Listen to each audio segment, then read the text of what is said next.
Selamat datang kembali di kelas Bahasa Inggris. Assalamualaikum warahmatullahi wabarakatuh.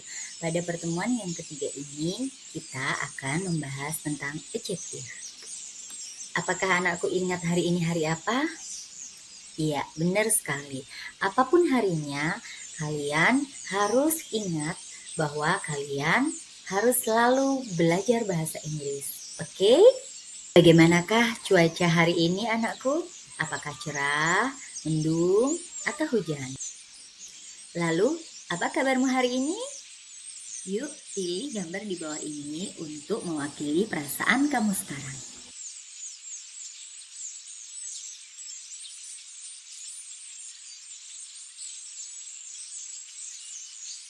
Apa yang kamu rasakan saat ini bisa berubah beberapa menit ke depan. Kamu bisa merubah sedihmu menjadi bahagia. Kalau kamu sedang marah, kamu bisa jalan-jalan sebentar untuk meredakan amarahmu. Kalau kamu sedang kesal, kamu bisa bercerita dengan temanmu apa hal yang membuatmu kesal. Nggak salah kok kalau kamu mengekspresikan apa yang sedang kamu rasakan. Baik anakku, bagaimanakah perasaan kalian sekarang? Sudah lebih baik kan? Nah, sekarang sudah siap kan untuk belajar bahasa Inggris? Materi kita adalah tentang adjective. What is the goal of this session? Goal of this session is using adjective to describe persons, animals, and things. Apakah tujuan pembelajaran kita hari ini? Menggunakan kata sifat untuk menjelaskan orang, binatang, dan benda. Yang pertama adalah pengertian adjektif. Adjektif adalah sebuah kata yang menjelaskan sifat dari sebuah benda. Misalnya, apakah benda itu berbentuk bulat, berbentuk kotak, berwarna hitam, berwarna merah, besar, kecil, dingin, atau panas, dan yang lain sebagainya. Jadi, adjektif itu menggambarkan sebuah noun atau kata benda dengan memberikan informasi tentang objek ukuran, bentuk, umur, warna kulit, asal, atau bahan. Intinya, adjektif itu adalah kata sifat yang menjelaskan sebuah sifat dari hal-hal tertentu. Berikut adalah contoh kalimat menggunakan adjektif. Yang pertama, my hair is shorter than Gina. Rambutku lebih pendek daripada Gina. Jia got the highest score in our class. Jia mendapatkan nilai tertinggi di kelas kami. It's so big chair. Itu adalah kursi yang besar. Dari contoh di atas, mari kita mengambil satu contoh untuk dijelaskan.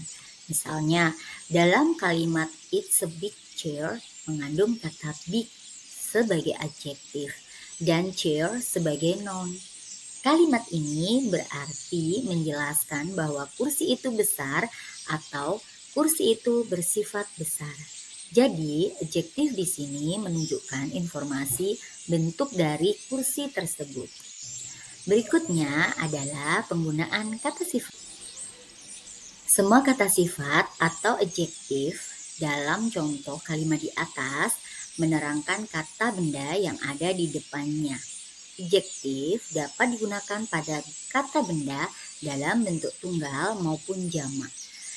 Kata sifat dalam bentuk tersebut tidak mengalami perubahan kecuali to be, dan kata bendanya yaitu disesuaikan dengan bentuk tunggal atau jamak. Berikut adalah contohnya. She is a clever student. Itu adalah singular atau tunggal. Artinya, dia adalah murid yang pintar. Kemudian, Risma and Audra are creative girls. Itu adalah bentuk plural atau jamak. Artinya, Risma dan Audra adalah gadis yang kreatif. Apabila terdapat dua adjektif atau lebih sebelum kata benda, kedua adjektif tersebut diletakkan secara berurutan. Contoh, a funny short story, a pretty blonde girl.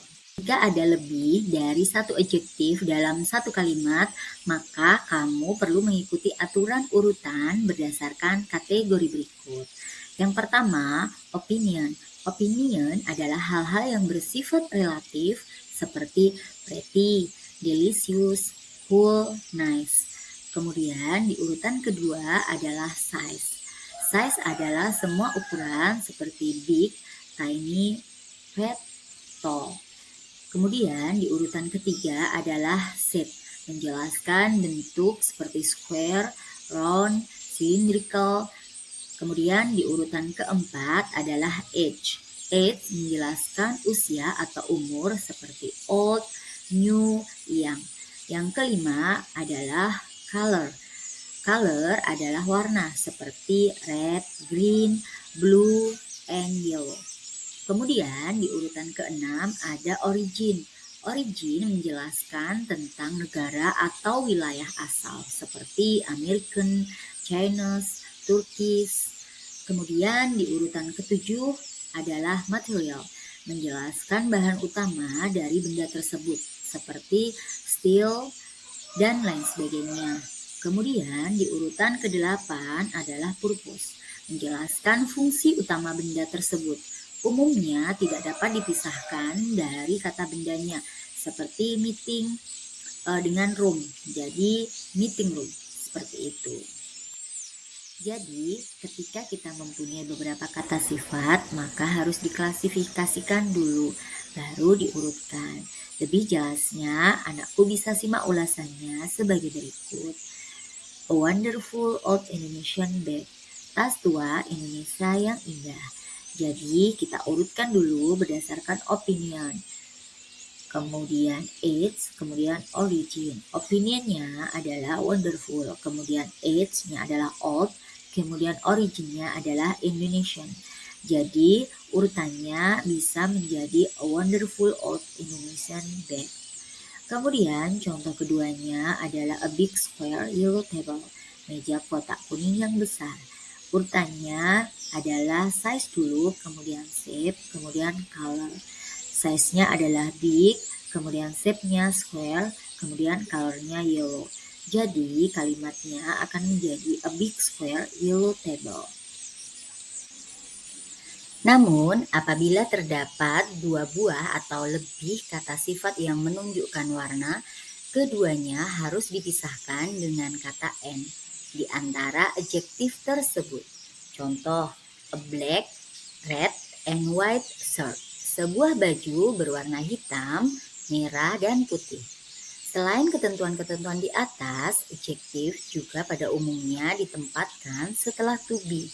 Contoh, Andi is a handsome boy. Citra is a beautiful woman.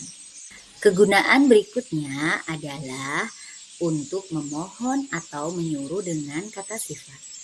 Kita dapat menggunakan kata sifat sebagai kalimat perintah cukup dengan menambahkan be tanpa menggunakan pokok kalimat. Be ditempatkan sebelum kata let yang artinya lah. Contoh, be diligent artinya rajinlah. Be patient, sabarlah. Be punctual, tepat waktulah. Be quiet, diamlah. Be serious, bersungguh-sungguhlah. Be honest, jujurlah. Yang berikutnya adalah melarang dengan kata sifat. Selain digunakan dalam kalimat perintah, adjektif juga bisa digunakan dalam kalimat larangan tanpa menggunakan pokok kalimat. Cukup dengan menempatkan don't be sebelum kata sifat tersebut. Artinya, janganlah. Contoh, don't be cruel, berarti janganlah kejam. Kemudian, don't be afraid, janganlah takut. Don't be sad, janganlah sedih. Don't be angry, janganlah marah. Don't be wasteful, janganlah boros. Don't be bored, janganlah bosan. Don't be shy, janganlah malu. Ada catatan yang perlu kalian ingat. Apabila dalam kalimat itu terdapat kata benda atau kata ganti seperti grandmother, wife, doctor, children, uncle, fisherman, pilot, driver, dan lain-lain, maka a be berarti menjadi. Contoh, Be a responsible person, artinya jadilah orang yang bertanggung jawab. Be a loyal friend, jadilah teman yang setia, dan lain sebagainya. Demikian anakku, materi tentang adjektif. Berikut ini ada contoh soal. Silahkan anakku ubah kalimat berikut ini ke dalam bahasa Inggris. Silahkan ditulis di buku pekerjaan rumah kalian atau di buku PR ya. Pada bagian ini, silahkan anakku ubah kalimat berikut ini ke dalam bahasa Indonesia. Sama dengan bagian sebelumnya, silahkan anakku tulis di buku PR kalian ya. Demikianlah penjelasan tentang adjektif. Terima kasih sudah menyimak, semoga hari ini menyenangkan. Tetap patuhi protokol kesehatan dan jaga kesehatan kalian. Semoga tetap sehat-sehat ya. Sampai jumpa di materi berikutnya. Wassalamualaikum warahmatullahi wabarakatuh.